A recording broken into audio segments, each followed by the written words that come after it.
Welcome to Chapter 3, Setting the Stage for Christ's Coming.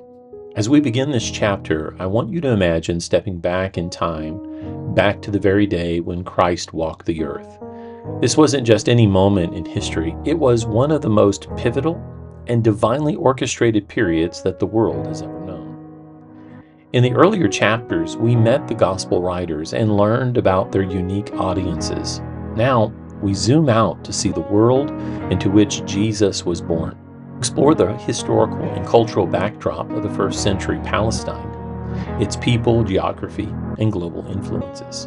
You'll be introduced to Judeans, Galileans, and Samaritans, key groups that shaped the culture and challenges of Jesus' ministry. You'll also study the geography of the Mediterranean, focusing in on Palestine, the land where Jesus taught, healed, and fulfilled prophecy. As you examine the maps and charts provided, take note of how God used every detail: Roman peace, advanced road systems, and a common language to prepare the world for the arrival of the spread of the gospel. This is what Paul means when he writes in Galatians 4:4, "When the fullness of time had come, God sent forth his Son."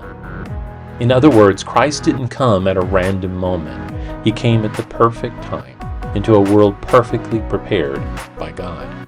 So as we dive into this chapter, keep your eyes open to how history, culture, and divine providence came together to make the way for the coming of the Messiah.